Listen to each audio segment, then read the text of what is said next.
A comienzos del siglo XX, España era un país atrasado. El 70% de la población vivía de la tierra concentrada en un puñado de terratenientes. Los campesinos sufrían hambre. La mitad de la población era analfabeta. El desarrollo industrial iniciado durante la Primera Guerra Mundial reforzó a un joven proletariado en Barcelona y otras ciudades. Sobre una población de 23 millones de habitantes, 1,5 millones son obreros industriales, del transporte y el comercio.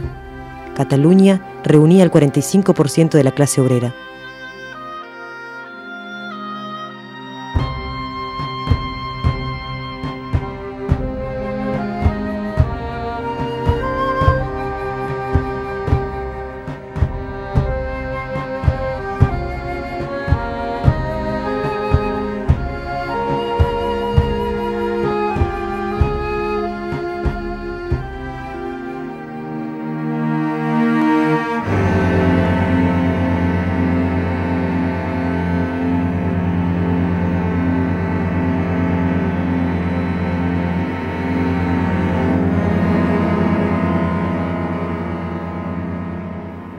El clero era un verdadero ejército, más de 25.000 curas y 90.000 monjes y monjas.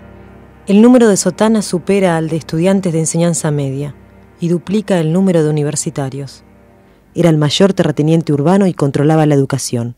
Recibía anualmente millones de pesetas del Estado. Cada 6 soldados había un oficial que provenía de las clases altas, con lazos a terratenientes e industriales. La Iglesia y el ejército, sustento del rey Alfonso XIII, eran una poderosa fuerza reaccionaria que gobernaba España.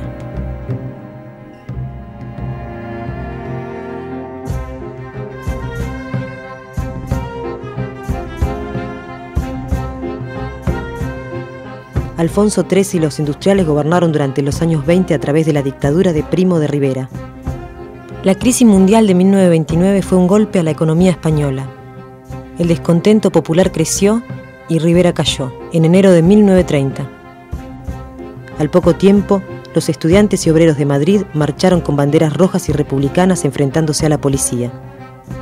Se sucedió una oleada de huelgas generales. Alfonso XIII cayó. El 14 de abril de 1931 se fundaba la Segunda República Española. Una coalición de republicanos y socialistas asumía el gobierno.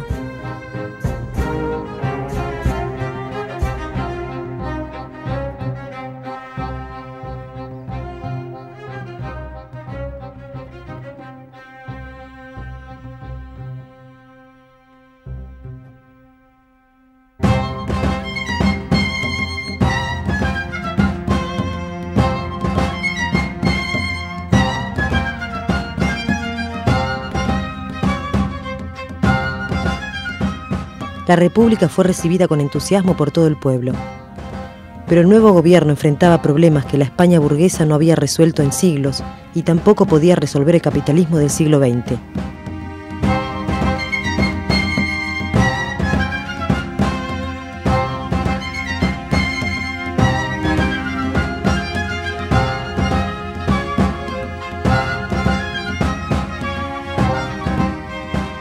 Inmediatamente después del 14 de abril, los obreros quemaron iglesias y atacaron a los monárquicos.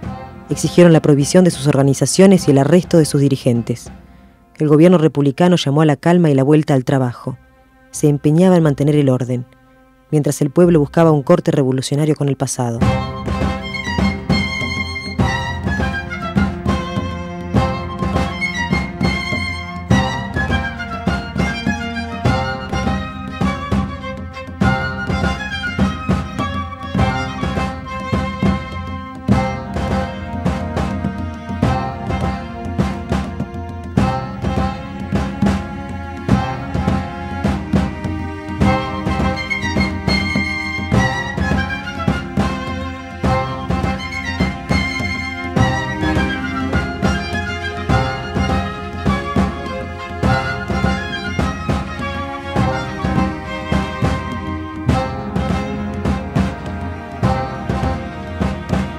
En agosto de 1932, un sector del ejército se subleva para intentar restaurar la monarquía. La República se desgarraba entre la reacción y la revolución. El 11 de enero de 1933, en el pueblo andaluz de Casas Viejas, estallaba una revuelta campesina decidida a imponer el comunismo libertario. El En la plaza de mi pueblo dijo el jornalero al amo. En la plaza de mi pueblo dijo el jornalero al amo. Nuestros hijos nacerán con el puño levantado. Nuestros hijos nacerán con el puño levantado.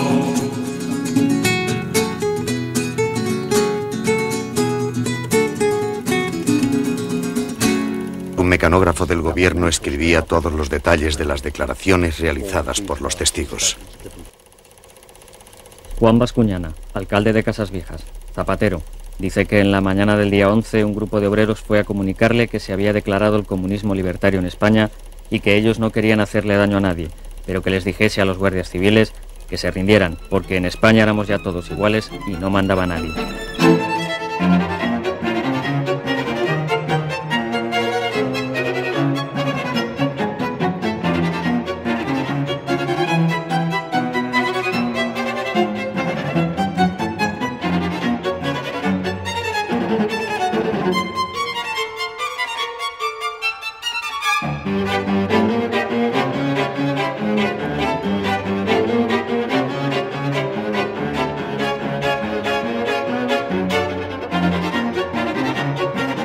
Los campesinos, tras 2 años de esperar que el gobierno hiciera la reforma agraria, quemaron los títulos de propiedad y tomaron las tierras de los terratenientes.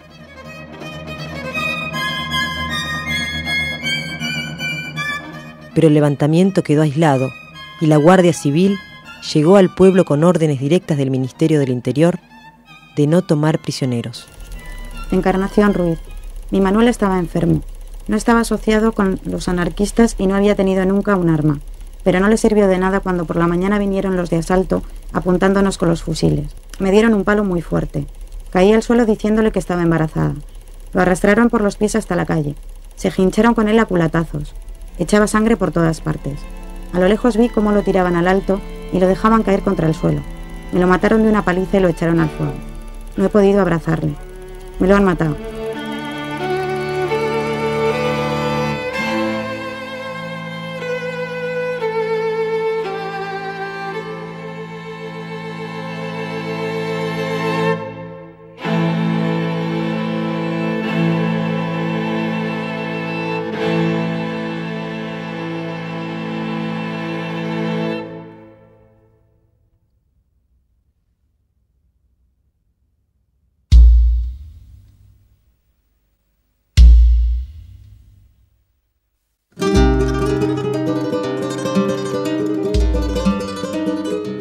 Manchados de sangre, los socialistas pierden crédito y avanzan los reaccionarios. En las elecciones parlamentarias de noviembre de 1933, la victoria de la coalición de los derechistas fue contundente.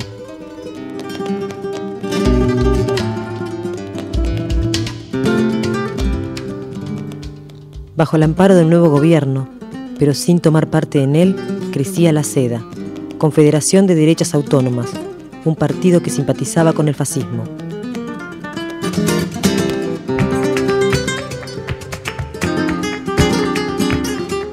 A su vez, las divisiones en el seno de las filas obreras se iban superando.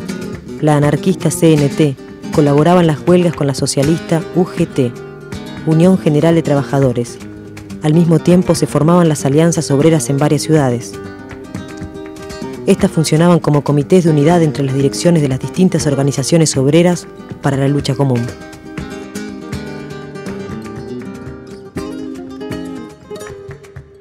En septiembre de 1934 entraban al gobierno 3 ministros de la SEDA. Ante esto, en octubre, las alianzas obreras y la UGT declaraban la huelga general en todo el país. La batalla más prolongada y gloriosa tuvo lugar en Asturias. Hay una lumbre en Asturias que calienta España entera, y es que ahí se ha levantado toda la cuenca minera, toda la cuenca minera. Ale asturianos, están nuestros destinos en vuestras manos, ale asturianos. Una alegría inmensa y así del público. Allí había Pues qué le diría yo, el polvorín de Mosquitera y el polvorín de Pumbarabule con dinamita estaba todo preparado en Carvey. Para volar lo que hiciera falta. Toda la gente así, hasta los críos estaban en marcha, mujeres, hombres, todo. Los mineros compensaron la falta de armas con dinamita y encabezaron una insurrección triunfante. Ocuparon 98 cuarteles de la Guardia Civil en la provincia, se apoderaron de armas, municiones y la fábrica de cañones de Trubia. Declararon la Comuna Obrera y Campesina de Asturias. Formaron una guardia roja para el orden público, dieron la tierra a los campesinos, expropiaron las fábricas, juzgaron a sus enemigos en tribunales revolucionarios y durante 15 días históricos mantuvieron a raya a la legión extranjera y las tropas moras, enviadas a destruirlos. Cuando se les acabaron las municiones para los cañones, desarrollaron lanza-dinamitas y carros blindados para enfrentar las tropas de la reacción.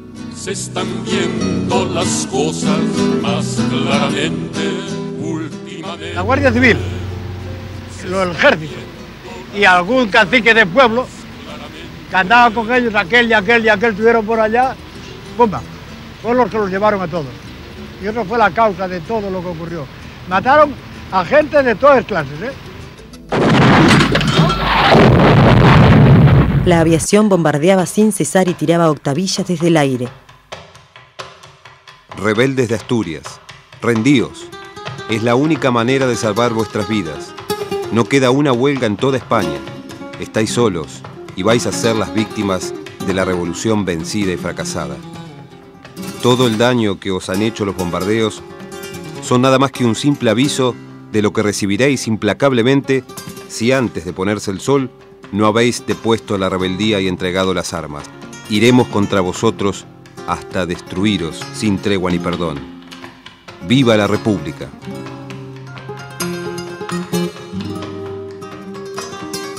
El general Francisco Franco, un joven militar de 42 años, de brillante carrera en las colonias en Marruecos, comandaba las acciones represivas desde Madrid.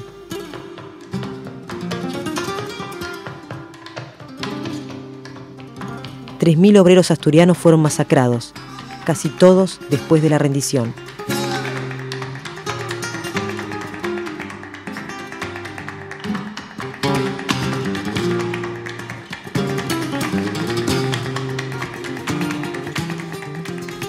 La derrota de la Comuna de Asturias abrió el Bienio Negro, 2 años donde la clase obrera retrocedió y la derecha gobernó.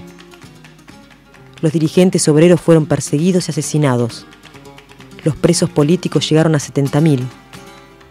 Incluso hasta los políticos más moderados, como Manuel Azaña, presidente de gobierno, y Companys de la Generalitat de Cataluña, terminaron presos.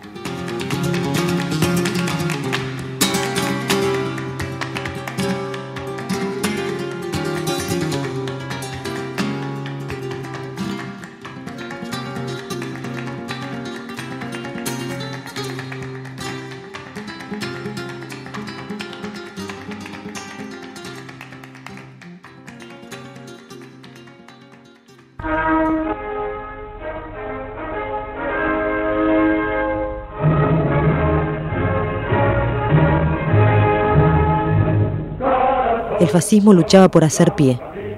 Primo de Rivera, fundador de la Falange.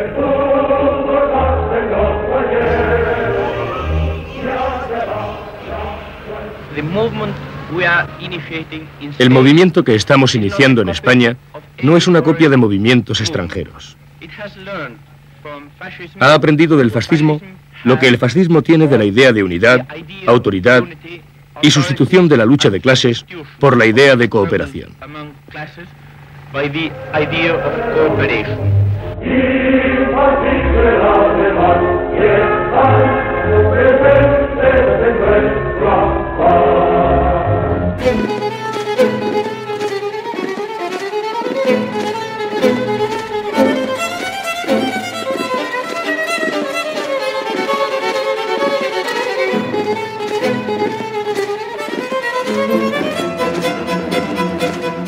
Europa estaba convulsionada. Al fascista Mussolini en Italia se sumaba Hitler en Alemania, que llegaba al poder destrozando las organizaciones obreras sin que el Partido Comunista ofreciera resistencia. Un gran golpe para el proletariado mundial. popolo italiano e il regime fascista sono una unità compatta, imprendibile, formidabile, che può sfidare come sfida tutti i suoi nemici e anche plantare del peggio. La burguesía preparaba una nueva guerra mundial. En la Unión Soviética, luego de la expulsión de León Trotsky, dirigente junto con Lenin de la Revolución Rusa de 1917, se asentaba el régimen burocrático estalinista con purgas y persecuciones. Pero la clase obrera europea no estaba vencida. En el año 34, en Francia, la oleada de huelgas iniciaba una alza revolucionaria.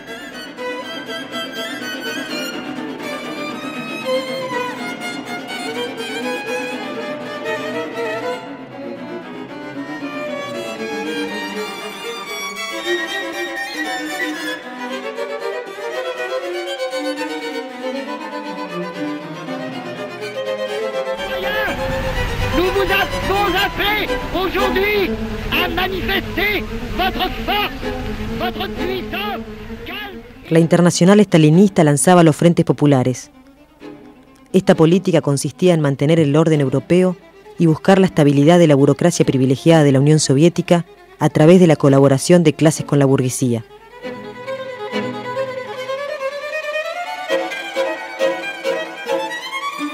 Le drapeau tricolore, symbole glorieux des luttes de nos pères, est désormais réconcilié avec le drapeau rouge qui symbolise à la fois les sacrifices et les espérances du peuple. L'Internationale a désormais retrouvé dans les cortèges populaires sa sœur aînée, la Marseillaise, et le Parti communiste est fier d'avoir pris l'initiative.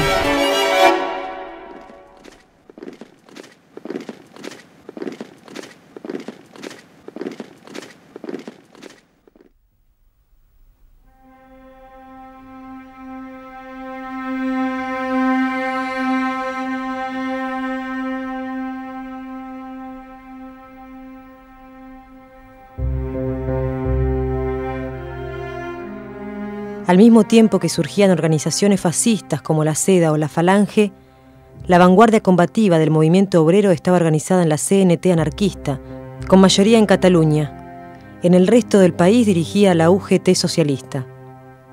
En el movimiento obrero actuaban 4 partidos políticos. La FAI, Federación Anarquista Ibérica, actuaba como un partido centralizado mediante el cual mantenían el control sobre la CNT. El Partido Socialista, que controlaba la UGT, su dirigente más reconocido era Francisco Largo Caballero, un dirigente sindical que llegó a ser ministro de Trabajo del dictador Primo de Rivera y más tarde, en 1936, parecía haber cambiado y daba enfervorizados discursos de tono revolucionario. El POUM, Partido Obrero de Unificación Marxista, fue fundado en 1935. Era producto de la fusión de 2 grandes agrupaciones, la izquierda comunista, que había tenido lazos políticos con León Trotsky, y el bloque obrero y campesino, cuyo principal dirigente, Maurín, provenía del ala derecha del comunismo internacional. El principal referente del POUM era Andrés Nin, un reconocido dirigente catalán que pasó muchos años en la Unión Soviética dirigiendo la Internacional Sindical Roja y se había hecho amigo personal de León Trotsky. Sin embargo, cuando el POUM apoya al Frente Popular en 1936, el viejo revolucionario lo califica de traición a la revolución.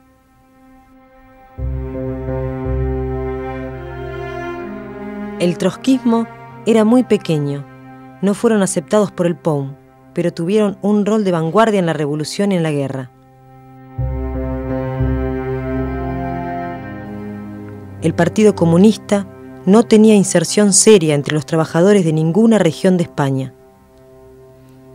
En 1936, por las directivas de Moscú, promovían la unidad del movimiento obrero con la burguesía y sus representantes.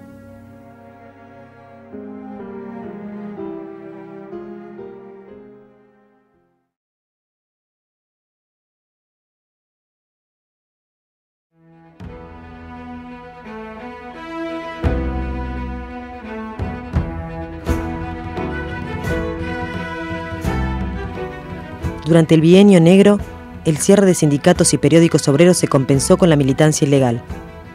Ya el 1 de mayo de 1935 hubo un gran paro general. La consigna amnistía para los presos políticos despertó al activismo a nuevos sectores.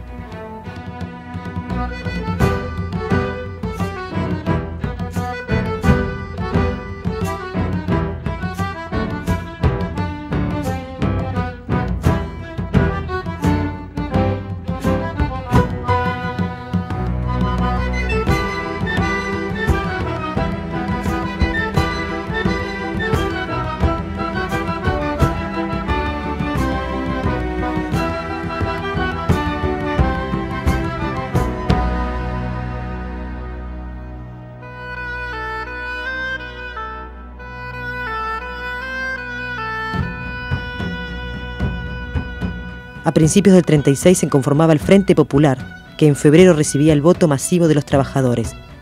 Sin hacerlo público, la CNT dejó correr favorablemente el voto de sus miembros a la coalición. El POM integró y llamó a votar al Frente Popular, pero luego no fue parte del gobierno. Pero el Frente Popular tenía un programa tan moderado que nada debía envidiarle al gobierno republicano de 1931.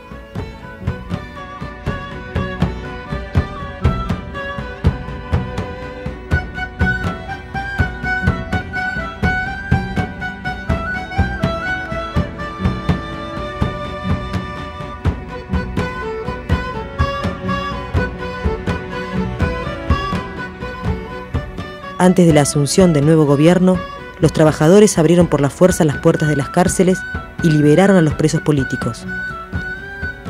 Tampoco esperaron decretos para reincorporar a los despedidos. En cada taller y fábrica se impuso su reincorporación. Los campesinos tomaban las tierras.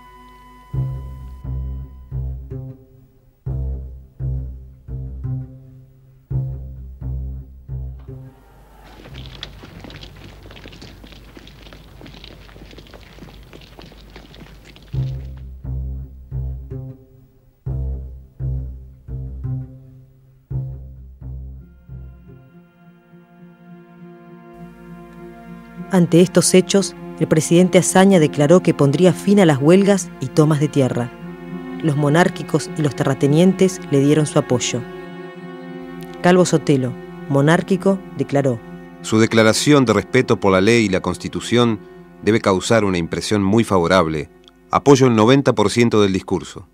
Ventosa, terrateniente catalán, dijo: Azaña es el único hombre capaz de ofrecer al país la seguridad y defensa de todos sus derechos legales. Ante la agitación obrera en Madrid, el gobierno respondió con disparos de la Guardia Civil. La CNT declaró la huelga general. Mucha promesa y poco jornal. O me dan lo que me deben, no la huelga sigue igual. Esta es la huelga y es natural. O me dan lo que me deben, no la huelga sigue igual. Presidente, presidente, que presumes de sincero. ¿Cómo quieres que me calle si me roban el dinero? Los ministros del gobierno, contemplando al capital, se olvidaron de la fuerza del obrero del metal. Ahí va un aviso y es oficial. O me dan lo que me deben, no la huelga sigue igual. César alerta, vaya informal. O me dan lo que me deben, no la huelga sigue igual. Companys, en la presidencia de Cataluña, llenó las cárceles de Barcelona con anarquistas. Azaña hizo lo mismo en Madrid. El 4 de junio se anunció: Si los sindicalistas persisten en desobedecer las órdenes del Ministerio de Trabajo, el gobierno se propone declarar el sindicalismo fuera de la ley. En los primeros días de julio, más de 1 millón de trabajadores estaban en huelga. El gobierno del Frente Popular no podía detener la oleada revolucionaria. La burguesía y los terratenientes conspiraban con el ejército.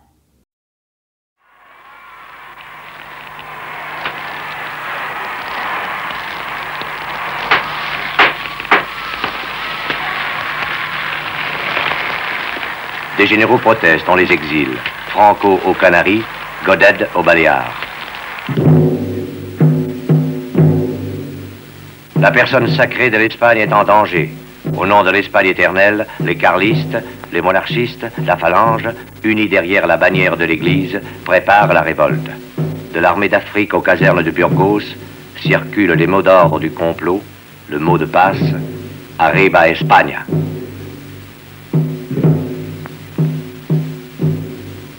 Le 16 juin 1936, au Cortés, le leader de la droite, Calvo Sotelo, menace le gouvernement. Contre cet État stérile, je propose l'État intégral. Beaucoup l'appelleront fasciste.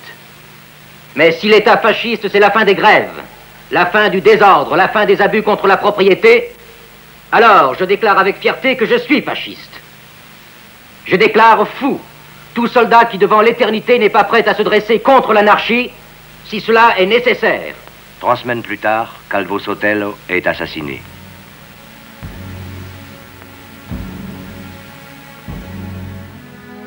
El asesinato de Calvo Sotelo fue el detonante para el alzamiento nacional.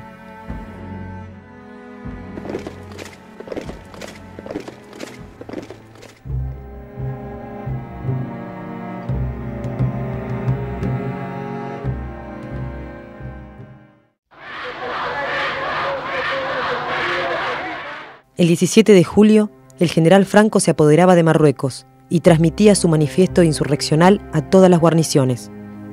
Recién al día siguiente, el Frente Popular, con el 90% de su fuerza militar apoyando a Franco, emitió un comunicado ocultando la profundidad del levantamiento. Reina absoluta tranquilidad en toda la península. El gobierno reconoce los ofrecimientos de ayuda que ha recibido de las organizaciones obreras y, agradeciéndolos, declara que la mejor ayuda que puede prestarse es garantizar la normalidad de la vida diaria para dar así un alto ejemplo de serenidad y de confianza en los medios del poder militar del Estado.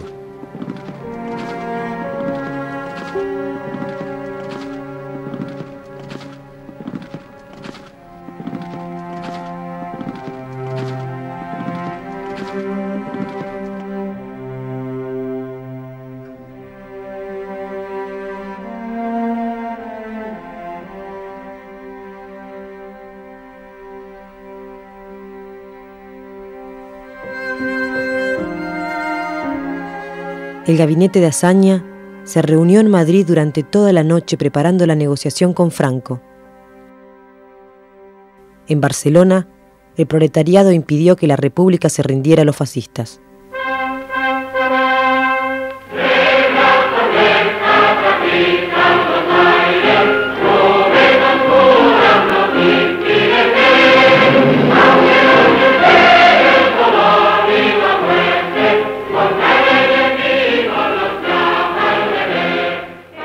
Ese día asaltaron armerías, obras en construcción para conseguir dinamita y hogares fascistas en busca de armas.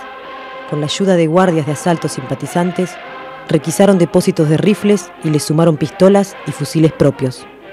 Eso, más todos los automóviles que pudieron encontrar, eran los pertrechos con los que contaban a las 5 de la mañana del día 19, cuando los oficiales fascistas movilizaron los destacamentos de los cuarteles. Obreros heroicos salieron de las barricadas a exigir a los soldados que no disparen contra sus compañeros trabajadores. Algunos soldados comenzaron a disparar al aire. Los más audaces se volvieron contra sus oficiales. La masa obrera tomó los cuarteles. En pocos días, toda Cataluña era suya.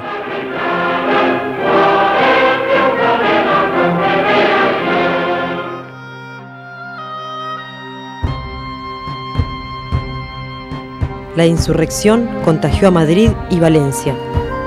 Los mineros de Asturias, combatientes de la Comuna de 1934, enviaron una columna de 5.000 dinamiteros para la marcha sobre Madrid. La columna llegó el 20 y empezó a hacer guardia en las calles. Contra el levantamiento fascista, la insurrección obrera puso la revolución en marcha. Atención, atención. Desde Barcelona y a través de los micrófonos de EAJ-15 os habla Buenaventura Burruti. Atención, atención. En estos momentos históricos, en estas horas decisivas, multiplicados por el furor y el entusiasmo, los bravos hombres del pueblo que han reducido al ejército en Barcelona se disponen a marchar sobre Zaragoza en auxilio de sus hermanos aragoneses. La voluntad soberana de unas masas que todo lo pueden, cuando van unidas y agigantadas por la decisión de triunfar, influirá en los destinos del mundo. El 19 de julio marcará el comienzo de una nueva era. La paz del pasado ya no existe. Estamos gestando entre ríos de sangre una España nueva. ¡Viva la paz y por la revolución! ¡Viva! ¡Viva Durruti! ¡Viva! ¡Enfrente a la lucha antifascista! ¡Viva! ¡Viva la revolución! ¡Viva! ¡Victoria de la clase obrera!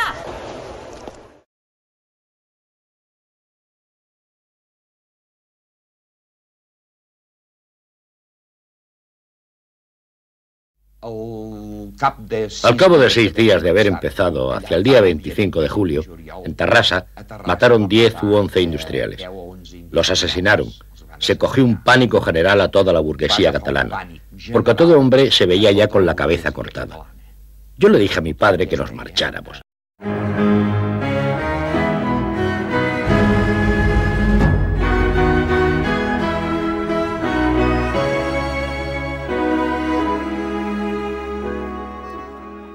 En los días siguientes, los obreros comprobaron que muchas empresas grandes estaban sin dueños ni gerentes.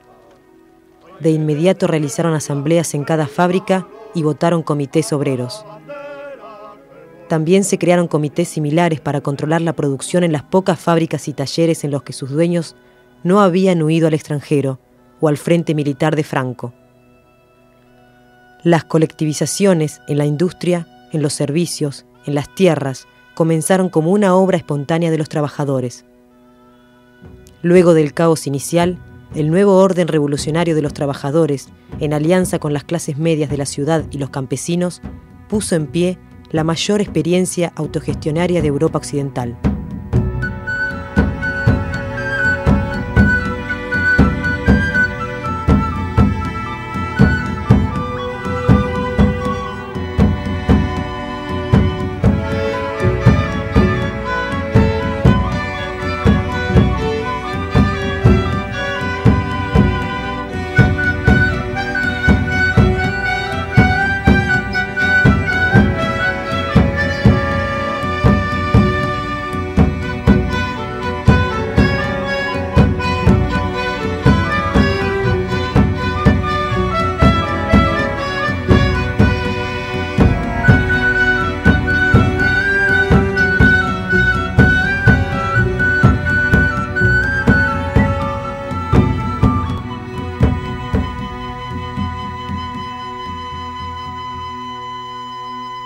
En la ciudad y las aldeas, los municipios habían sido abandonados por alcaldes y concejales. Entonces, las organizaciones obreras formaron comités con representantes de diversas tendencias sindicales y políticas, y comenzaron a ejercer funciones de abastecimiento, justicia, orden público y guerra.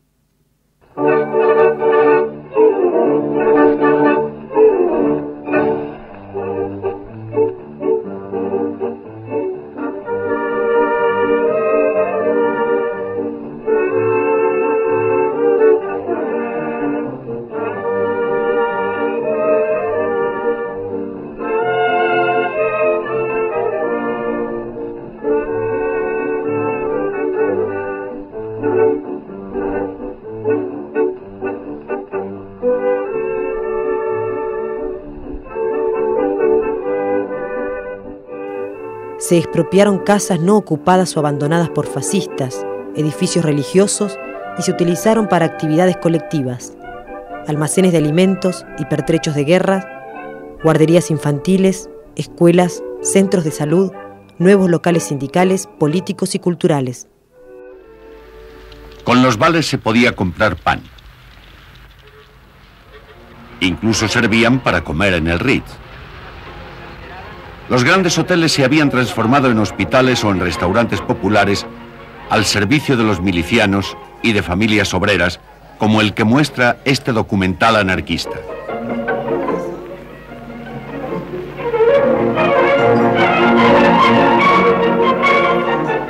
En sus grandes cocinas se prepara la comida para cuantos van al hotel a saciar su apetito.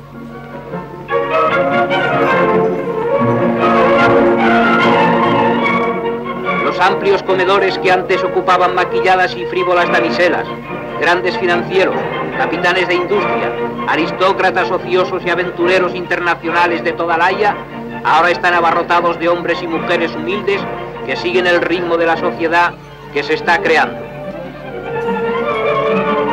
Barcelona trabaja y come, esa es su fuerza y su virtud.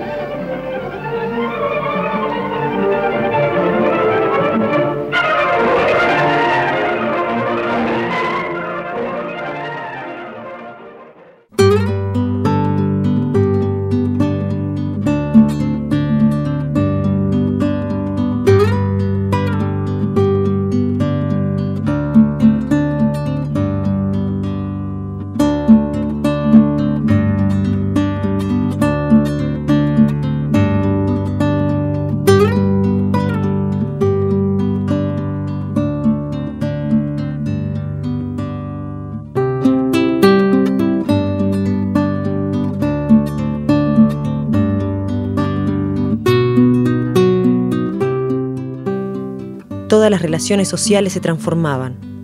Todos los oprimidos luchaban por liberarse.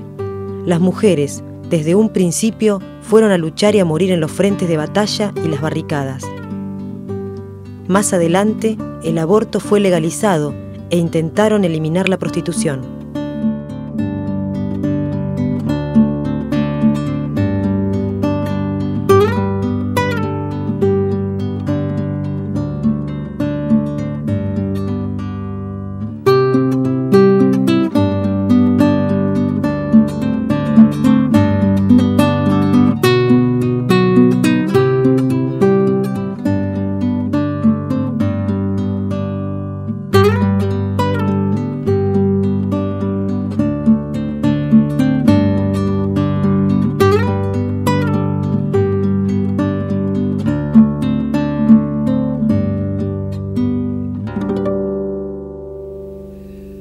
Pero en aquellos momentos, cuando se produce el rompimiento, cuando la sociedad revienta, el entusiasmo de la clase trabajadora es tal que se proyecta en los sindicatos, en los partidos políticos, en todos los lugares donde la gente concurría con un entusiasmo y una vitalidad que difícilmente es explicable por la simple razón de que los años han corrido y es muy difícil dar un cálculo exacto de todo aquello que me dio. Pero sí tengo que decir que entre nosotros, multitud de nosotros dijimos, ahora es la hora de acabar con todo lo que hasta ahora nos ha oprimido.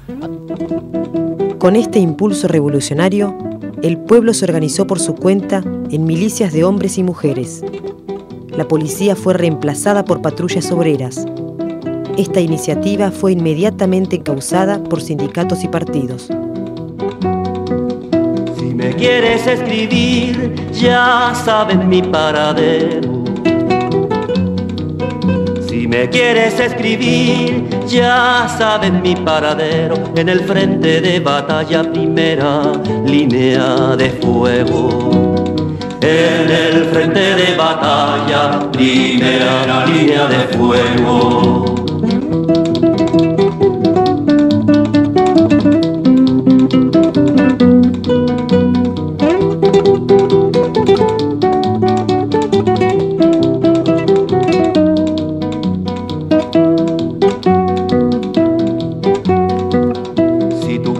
Comer bien barato y de buena forma.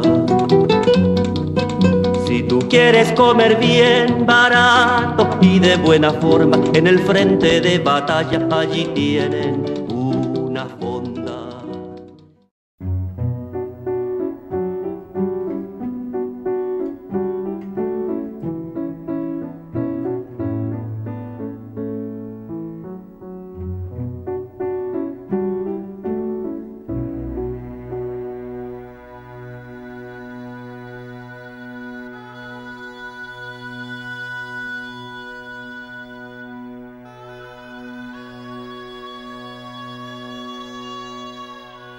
Íbamos armados hasta los dientes, fusiles, ametralladoras y pistolas, sucios de polvo y de humo. Somos los representantes de la CNT y la FAI, que Companys llamó, dijimos. Companys nos recibió de pie, emocionado, y nos dio la mano. Nos sentamos con el fusil entre las piernas. Companys dijo: ante todo quiero decirles que la CNT y la FAI nunca fueron tratadas como se merecían por su verdadera importancia. Siempre han sido perseguidos duramente y yo me vi obligado a enfrentarme y perseguirlos. Hoy son los dueños de la ciudad y de Cataluña, porque solo ustedes vencieron a los militares fascistas. Han vencido y todo está en su poder. Si no me necesitan o no me quieren como presidente de Cataluña, díganmelo ahora y pasaré a ser un soldado más en la lucha contra el fascismo. Si por el contrario creen que en este puesto puedo ser útil en esta lucha, pueden contar conmigo, con mi lealtad de hombre y de político. Increíblemente, la CNT y la FAI se negaron a desplazar a los representantes de la burguesía y tomar el poder para los obreros, en nombre de tradiciones anarquistas antiautoritarias y contrarias a todo gobierno.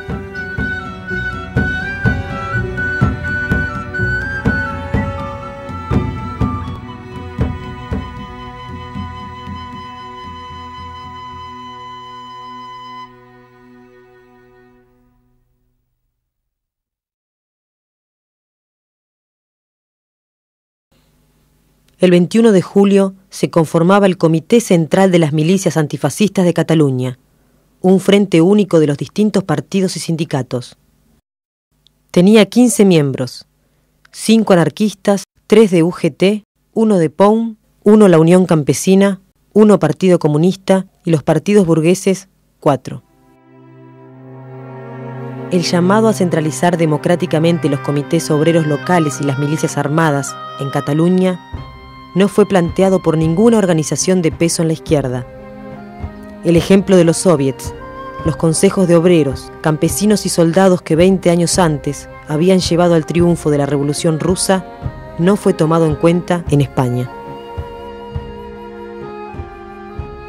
En teoría, el papel del Comité Central era ocuparse de las milicias, pero en la práctica se ocupaba de todas las acciones de gobierno.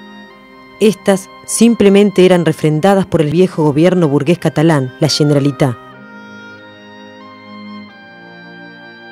Companys se proponía reconstruir las instituciones del poder burgués, deshacer la acción de los comités locales, reducir los organismos obreros a un papel de auxiliares y, sobre todo, quitar las armas al pueblo.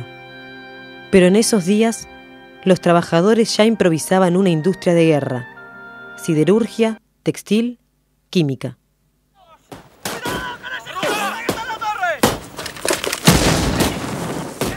La milicia catalana entró en la vecina Aragón como un ejército de liberación social, uniendo la guerra y la revolución.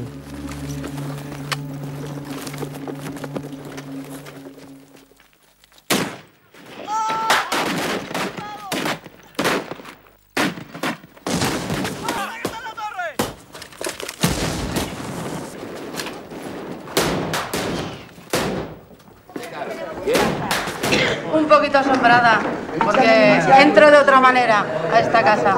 Bueno, compañeros, la casa de don Julián ya es la casa del pueblo. Muy bien. En cada aldea liberada formaban un comité al que se les entregaba tierras, cosechas, ganados y tractores expropiados a los terratenientes. La revolución es como una vaca que va a parir. Si no la asistimos de seguida, se perderá la vaca, el becerro y los chicos se quedarán sin El proletariado en armas de Barcelona sellaba la unidad con los campesinos, expropiando y colectivizando la tierra.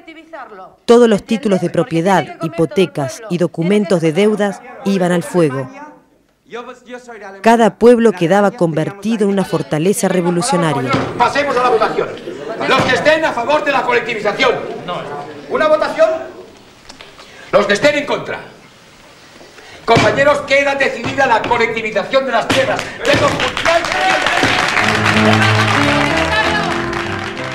Agrumémonos todos en la lucha final.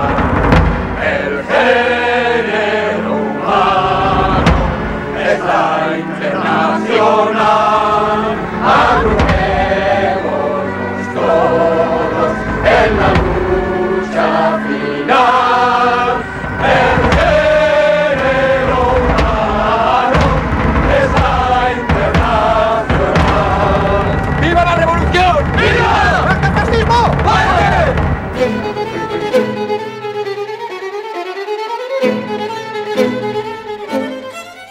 Hitler y Mussolini no ahorraban esfuerzos para apoyar a Franco con envíos de tropas y armamentos.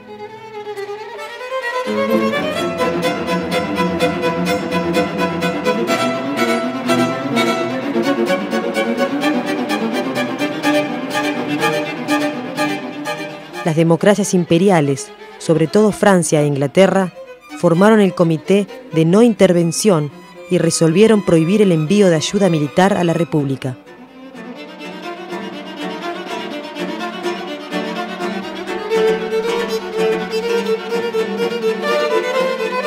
Stalin, en acuerdo con el imperialismo democrático, retaseaba la ayuda de la Unión Soviética.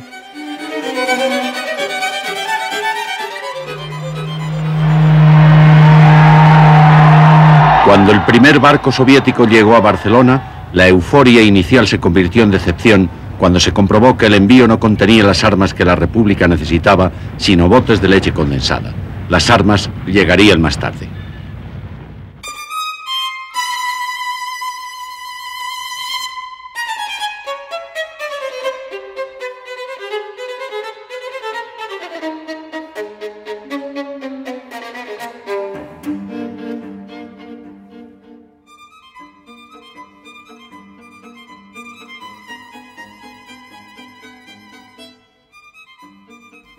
Es totalmente falso que el objetivo de esta movilización obrera sea la instauración de una dictadura proletaria al fin de la guerra. Los comunistas somos los primeros en repudiar semejante suposición. Nos motiva únicamente el deseo de defender la República Democrática.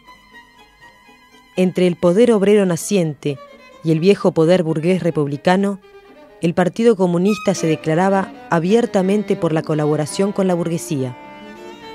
Los excesos revolucionarios, decían, espantan a París y Londres, y esto hará perder la guerra civil. Debía frenarse la revolución como condición para que entreguen armas.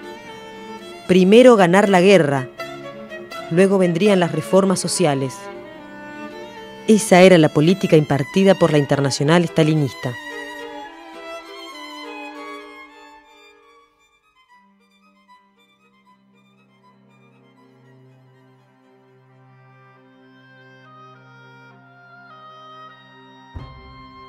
Pero para el revolucionario León Trotsky, la política de la Internacional Stalinista, que frenaba la revolución social, preparaba la derrota en la guerra civil. Una guerra civil no se libraba solo con armas militares, sino también políticas. La superioridad militar del franquismo podía ser superada arrancándole su base social, llevando las consignas revolucionarias a ambos lados de las trincheras. Es necesario proclamar que, de aquí en adelante, las tierras, fábricas y talleres pasarán de los capitalistas a las manos del pueblo. Avanzar inmediatamente en la concreción de este programa en las provincias donde los obreros tengan el poder. El ejército fascista no podría resistir la influencia de semejante programa. Los soldados atarían a sus oficiales de pies y manos y los entregarían al cuartel de milicia más cercano. Pero los ministros burgueses no pueden aceptar semejante programa. León Trotsky consideraba que el triunfo de la revolución en España y también en Francia era la posibilidad de comenzar la derrota del fascismo en Europa y de evitar la tragedia que se avecinaba con la nueva guerra mundial.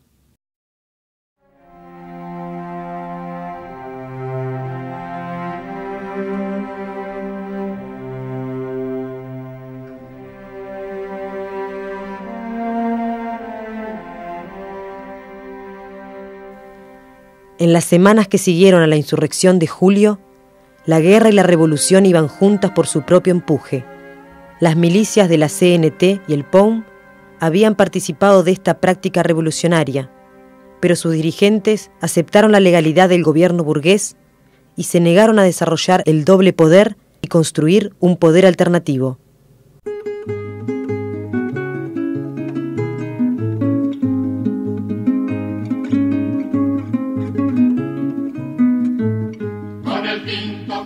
La burguesía aprovechó la oportunidad. El gobierno central convocó a la reorganización del ejército regular como primer paso para recomponer las instituciones burguesas y frenar la revolución. Reclutó 10.000 soldados de reserva como fuerza aparte y bajo control directo del gobierno.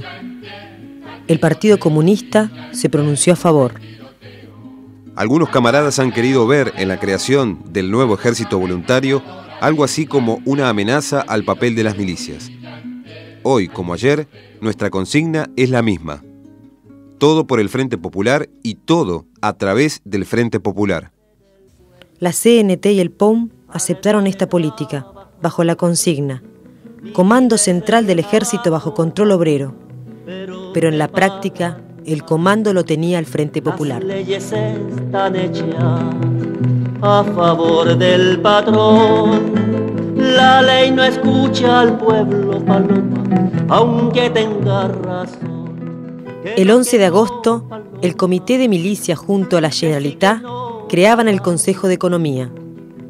La formación del organismo fue recibida con desconfianza por los comités obreros. El Consejo reconocía de hecho las colectivizaciones, pero al ubicarse por encima de los comités, lo suplantaba por un organismo burocrático. El deber del trabajo, dicen que tengo yo. De mis deberes hablan, paloma, de mis derechos no. Pero nos uniremos contra la explotación. La fuerza de los hombres, paloma, siempre será la unión. Que no, paloma, no. Que sí, que no trabajo. Que no, palomita, que no. Que sí, que no trabajo yo. El Comité de Milicias podría haber decretado la colectivización de toda la industria catalana, pero esto hubiera implicado profundizar la revolución social y preparar la toma del poder. Los dirigentes de la CNT y el POUM se negaron a hacerlo. Nuevamente la burguesía tomó la iniciativa y Companys propone un gobierno de coalición. La revolución tiene sus exigencias. La CNT, en un plenario regional, tomó la decisión de aceptar la responsabilidad en las actuales circunstancias, de participar en el poder con los diversos sectores antifascistas. En Cataluña ya no era posible, por el bien de la revolución y por el futuro de la clase obrera, que persista la dualidad de poderes.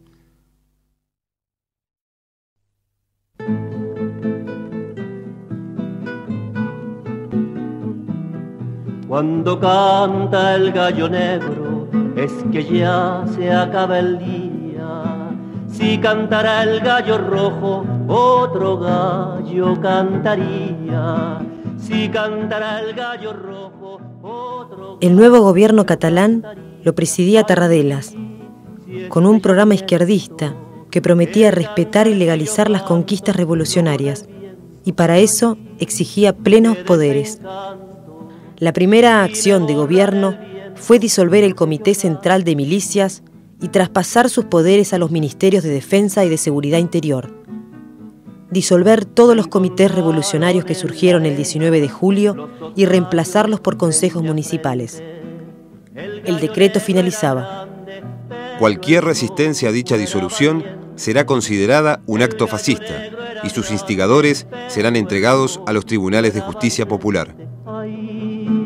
Si es que yo miento, que el cantar que yo canto lo borra el viento. Ay, qué desencanto, si me borrara el viento lo que yo canto.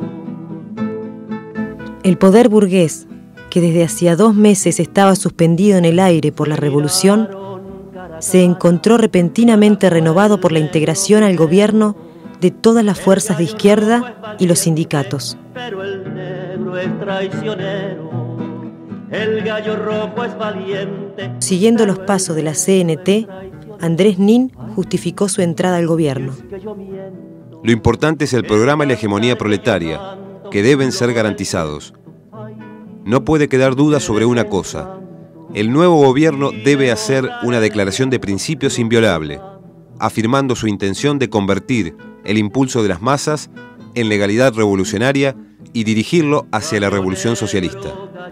Para Nin, la mayoría obrera en el gobierno burgués garantizaba su carácter revolucionario. Días después agregaría: se puede afirmar que la dictadura del proletariado es ya un hecho en Cataluña. Ay, si es que yo miento, que el cantar que yo canto lo borra el viento. Ay. Stalin comprendía que su influencia en España era muy débil. El movimiento obrero estaba dirigido por organizaciones que se reclamaban independientes del Kremlin: anarquistas, paumistas y socialistas. El envío de armas, aunque a cambio de mucho dinero, era una buena oportunidad para construir, casi de la nada, un partido comunista influyente. La revolución era muy profunda. Los trabajadores del mundo tenían simpatía por ella y se lanzaban entusiastas en su apoyo. Colectas, movilizaciones, campañas de solidaridad. Se alistaban voluntarios para ir a combatir a España. Junto a italianos emigrados, el libertario Rosselli organizó las primeras brigadas de extranjeros. La burocracia de la Unión Soviética se dispuso a coordinar la ayuda y solidaridad combatiente para controlarla. Italianos, alemanes, franceses, ingleses, austríacos, canadienses, norteamericanos, argentinos, todos a luchar contra el fascismo. Se habían formado las famosas brigadas internacionales.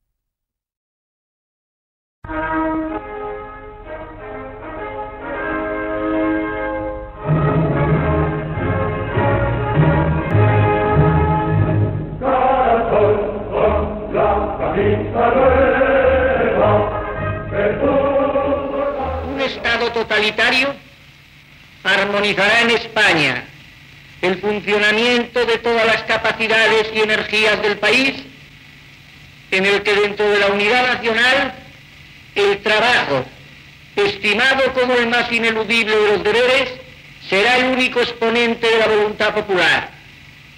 Y merced a él podrá manifestarse el auténtico sentir del pueblo español a través de aquellos órganos naturales que, como la familia, el municipio, la asociación y la corporación, harán cristalizar en realidades nuestro ideal supremo. En noviembre de 1936, los ejércitos nacionales, con 4 columnas, cercaron Madrid. Franco apostaba por una guerra rápida. El gobierno republicano se retiró a Valencia y llamó a la evacuación de la población civil. Pero Madrid se convirtió en leyenda y dio a la revolución un enorme empuje. Todo el pueblo madrileño se lanzó a la batalla.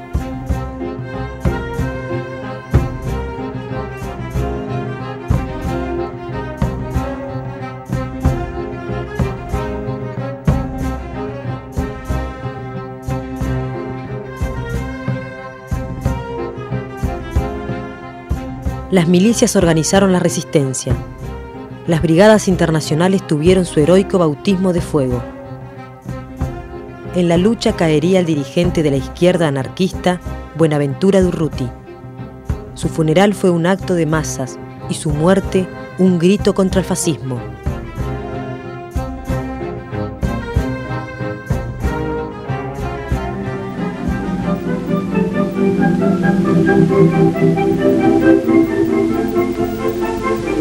Nuestra ayuda a Madrid, tumba del fascismo internacional, es un deber ineludible. Las consignas de ayuda y solidaridad para ganar la guerra y la revolución se realizan con el entusiasmo de todos los obreros de Cataluña que, dispuestos a morir luchando, atienden a sus hermanos del frente, trabajando en la retaguardia día y noche hasta conseguir el triunfo de sus ideales de liberación. Dijérase que la vibración de todos los corazones de los obreros de Cataluña se hizo temblor para llegar hasta nuestros hermanos de Madrid con fuerza espiritual y material.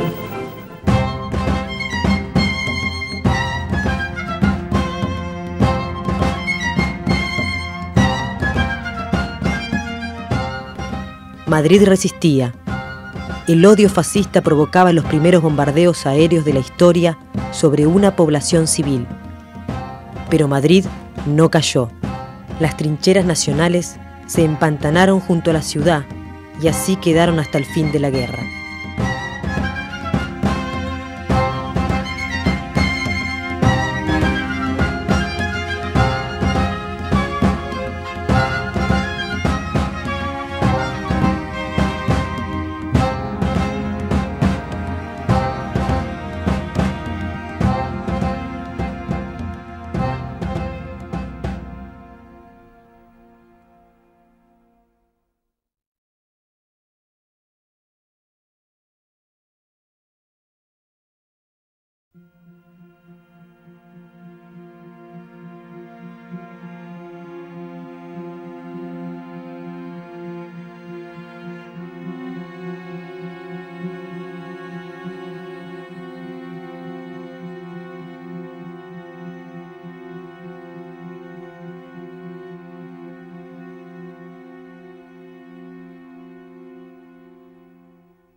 El nuevo gobierno central de Largo Caballero preparaba una coalición moderada, pero con representatividad ante las masas. Propuso a los anarquistas de la CNT-FAI, que ya había aceptado ser parte del gobierno catalán, entrar al gobierno central. Aceptaron con 4 ministros, entre ellos García Oliver en Justicia y Federica Montseny en Sanidad.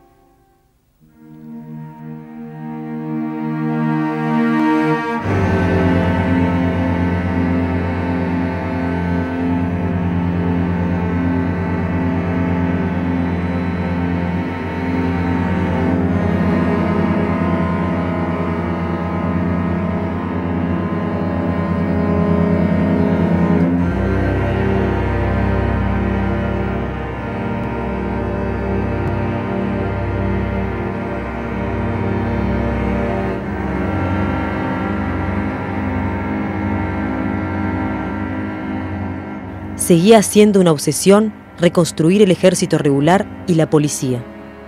Las mujeres en el frente eran privadas del derecho a combatir y obligadas a ocupar un rol en las enfermerías o las cocinas.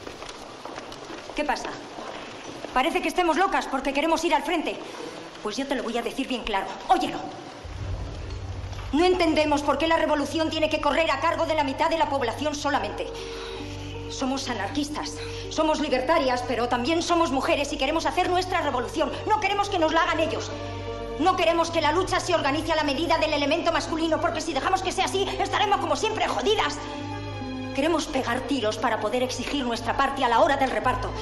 Y sobre todo queremos dejar bien claro que en estos momentos el corazón no nos cabe en el pecho y sería un desatino quedarnos en casa haciendo calceta. Queremos morir. Pero queremos morir como hombres, no vivir como criadas.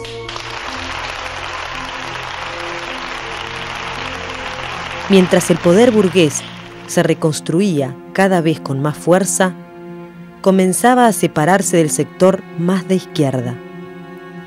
Nin, en uno de sus discursos, expresa: entramos en el gobierno de la Generalitat con nuestra personalidad, todo nuestro programa, pero declaramos que si el gobierno desviaba su curso revolucionario y que se inclinaba a una política pequeño burguesa, nos retiraríamos de él. El cónsul soviético Antonov Ovsenko pidió la expulsión del POUM. Andrés Nin fue echado del gobierno catalán el 12 de diciembre de 1936. 5 días después, el órgano oficial de Stalin, Pravda, declaró: en cuanto a Cataluña, ya ha comenzado la purga de trotskistas y anarcosindicalistas, y esta se realizará con la misma energía que en la Unión Soviética.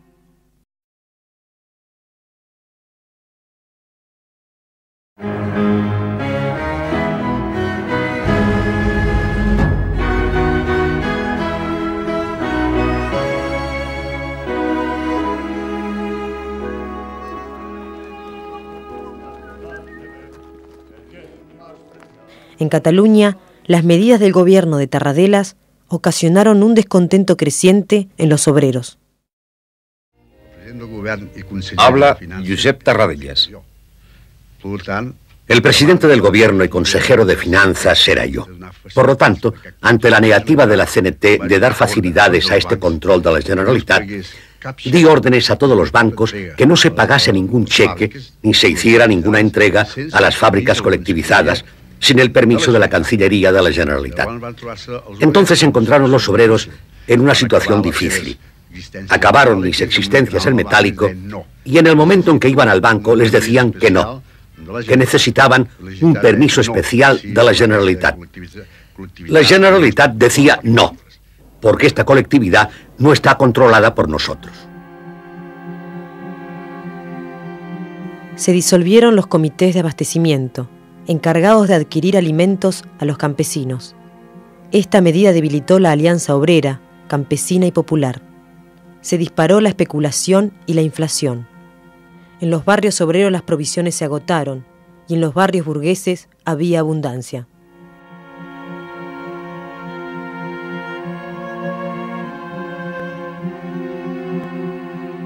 José Díaz declaró ante la sesión plenaria del Comité Central del Partido Comunista: Si bien al comienzo los distintos intentos prematuros de socialización y colectivización pueden haber estado justificados por el hecho de que los grandes terratenientes e industriales habían abandonado sus tierras y fábricas y había que seguir produciendo a toda costa, ahora no existe la menor justificación.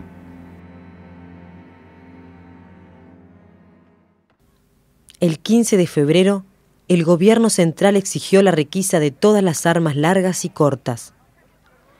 Comenzaba a desarmarse al pueblo y disolverse las patrullas obreras, reconstruyendo la policía burguesa. Los ministros de la CNT votaban a favor de estas medidas. What's going on? Guardias de asalto. The police from the old days, and now they are back. No guns for us at the front, and here in Barcelona the police have guns sticking out of their arse.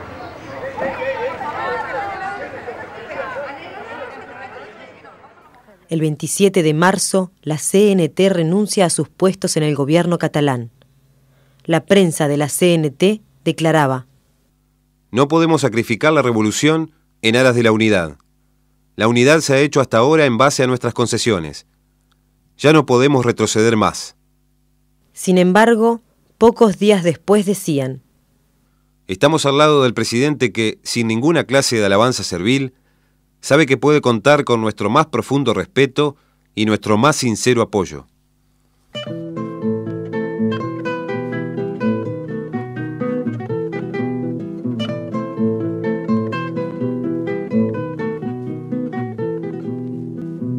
Nos preparan a la lucha en contra de los obreros. Un rayo me parta a mí si ataco a mi compañero. La guerra que tanto temen no viene del extranjero. Son huelgas igual que aquellas que lograron los mineros. Ay, que yo no tiro, que no, ay, que yo no tiro, que no, ay, que yo no tiro contra mis hermanos. Ay, que yo tiraba que sí, ay, que yo tiraba que sí, contra los que ahogan al pueblo en sus manos. La juventud y la base obrera anarquista comenzaban a enfrentar a sus dirigentes. Sus periódicos locales rompieron la disciplina. No más gobiernos era la consigna. Surgió la organización anarquista de izquierda, Amigos de Durruti, con el objetivo de arrancarle la dirección a la burocracia de la CNT, rechazando toda colaboración con la burguesía y los reformistas. En abril, empapelaron toda Barcelona con su programa revolucionario. Todo el poder a la clase obrera, organismos democráticos de obreros, campesinos y combatientes. El 1 de abril, la Juventud Libertaria de Cataluña denunció en un manifiesto a las juventudes socialistas unificadas estalinistas como contrarrevolucionarias. Se solidarizaron con el POUM frente a la censura y señalaron: Al Frente de Aragón se le niega armas porque es decididamente revolucionario. El gobierno central boicotea la economía catalana para obligarnos a renunciar a nuestras conquistas revolucionarias. Envían al frente a los hijos del pueblo, pero mantienen en la retaguardia fuerzas uniformadas con propósitos contrarrevolucionarios. Han ganado terreno para una dictadura, pero no proletaria, sino burguesa. Estamos firmemente dispuestos a no responsabilizarnos por los crímenes y traiciones de que es objeto la clase obrera. Estamos dispuestos a volver, de ser necesario, a la lucha clandestina contra los mentirosos, contra los tiranos del pueblo y contra los miserables mercaderes de la política. Que no vengan ciertos camaradas a apaciguarnos con palabras. No renunciaremos a nuestra lucha. Los automóviles oficiales y la vida sedentaria de la burocracia no nos deslumbran.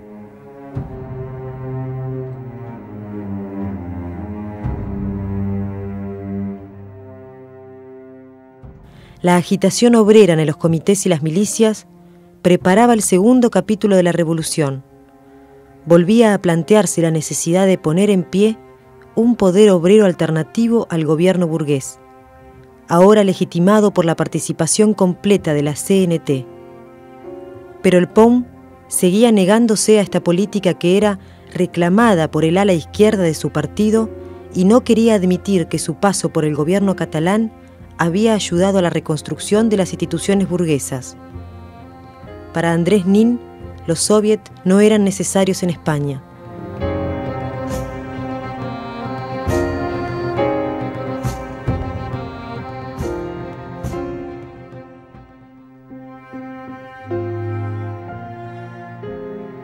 Las calles de Barcelona se llenaban de policías armados con fusiles, ametralladoras y carros blindados de fabricación rusa. El 1 de mayo se prohibieron actos y mitines en toda España.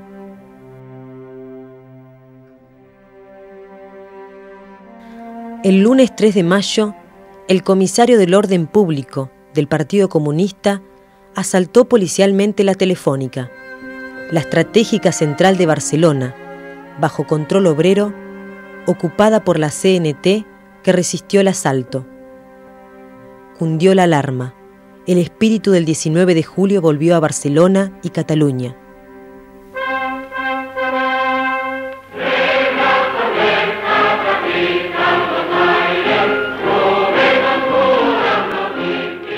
La juventud libertaria y los obreros anarquistas llenaban las calles. Los amigos de Durruti reclamaban una junta revolucionaria, la socialización de la economía, el desarme de la Guardia Nacional Republicana y la disolución de los partidos que se alcen contra la insurrección. Saludaban al POUM por unirse en las barricadas. La flamante organización de los bolcheviques leninistas de la Cuarta Internacional, que había roto con la dirección del POUM, agregaban: «Viva la ofensiva revolucionaria! Huelga general hasta que renuncie el gobierno reaccionario. Viva la unidad de acción CNT, FAI, POUM, Comités de Defensa Revolucionaria». 5.000 milicianos del POUM y la CNT marchaban desde Huesca en apoyo a la insurrección.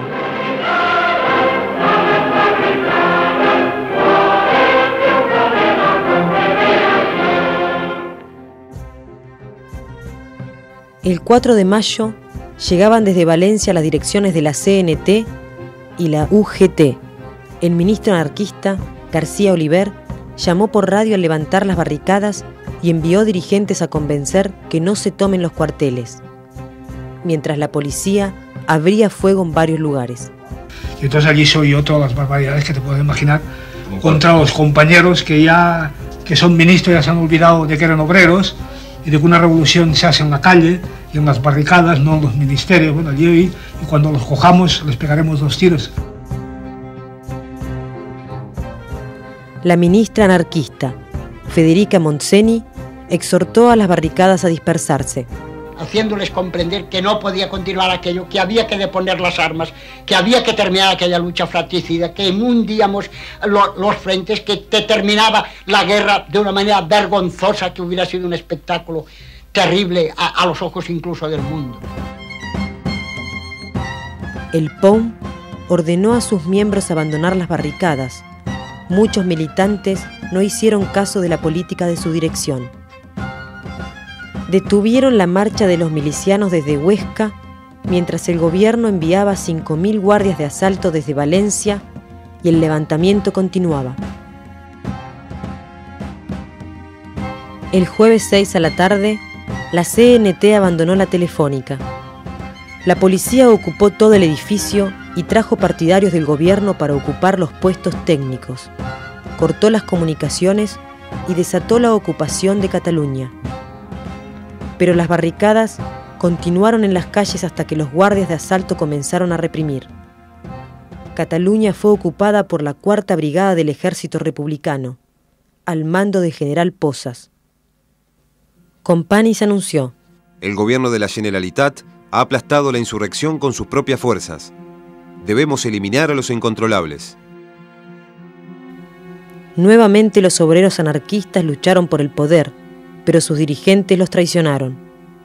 Si tomábamos el poder nosotros, porque éramos mayoritarios, era a costa de traicionar el pacto de lucha común que habíamos, en cierto modo, sellado con la sangre de muchos de nuestros hombres, de un lado y de otro, de comunistas, socialistas, sindicalistas, rabasayes y sobre todo anarquistas. Era traicionar ese pacto y realizar en Cataluña lo que habían realizado Lenin y Trotsky en España con la toma del poder por el partido bolchevique. No lo hicimos y se nos ha reprochado muchas veces. Pasado el tiempo, quién sabe, quizá hubiéramos debido hacerlo. En mayo, con más de 500 muertos, Largo Caballero renunció. Era el momento de la represión abierta. El Partido Comunista comenzó su campaña acusando al POUM de fascistas. A fines de mayo se clausuró el periódico La Batalla, también el cuartel Lenin del POUM. Declararon ilegales a los amigos de Durruti. Al mismo tiempo, la prensa de la CNT fue puesta bajo censura completa. El 16 de junio, Nin fue arrestado en su oficina, torturado, desaparecido y asesinado por la GPU stalinista. Andrés Nin fue asesinado porque a su manera se esforzaba por defender la independencia del proletariado español contra el poder de Moscú. Los stalinistas se lo hicieron pagar con su vida. Fue arrestado el Comité Central del POUM y declarado ilegal. En julio había 800 anarquistas presos y 60 desaparecidos.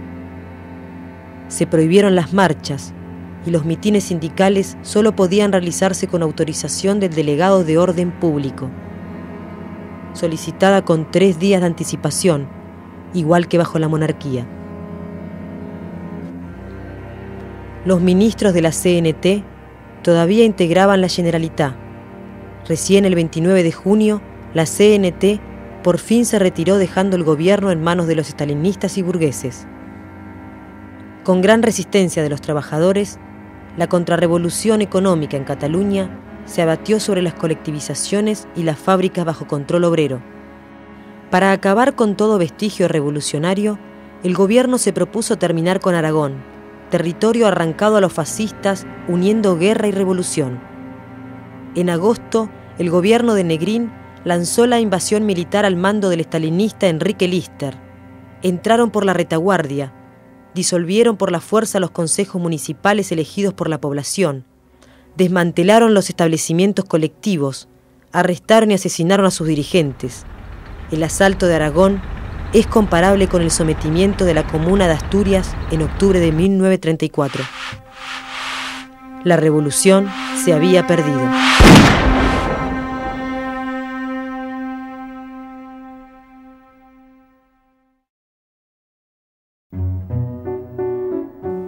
Luego de la imposición del orden en el campo burgués republicano, comenzó el desencanto de las masas. La política del Frente Popular fue un enorme golpe a la moral que repercutió inmediatamente en la guerra contra Franco.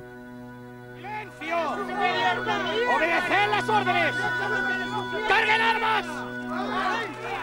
Todas las milicias fueron desarmadas por la fuerza y el ejército popular lo ocupó todo. ¡Silencio, coños! ¡Todos quietos! ¡Me cago en Dios! El estalinismo fabricaba mitos de líderes militares infalibles, propaganda de guerra victoriosa, mientras en realidad los franquistas avanzaban. A principios de 1938, los nacionales avanzaban sobre Teruel y Aragón, bombardeando sin cesar a Barcelona. Para junio, Franco llegó a la costa del Mediterráneo y corta la España republicana en dos. Los avances militares republicanos del Ebro y Belchite, con el heroísmo de las brigadas internacionales al frente, son rápidamente derrotadas por los franquistas. Para noviembre, Stalin hace otra gran concesión a Francia e Inglaterra, y las gloriosas brigadas internacionales se retiran definitivamente de España.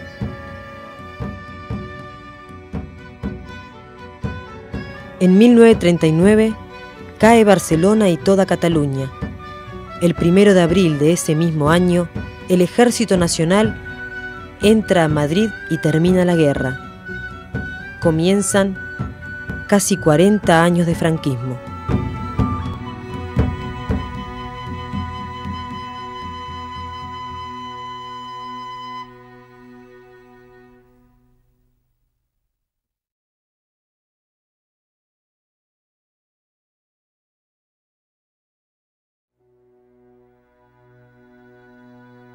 Cuando los acontecimientos cambian rápidamente, un partido débil puede volverse poderoso. Pero este partido tiene que existir antes de la revolución, ya que el proceso de selección de los cuadros requiere un tiempo considerable del que no se dispone durante el transcurso de la revolución misma. En mayo del 37, los obreros de Cataluña se levantaron, no solo sin su dirección, sino contra ella.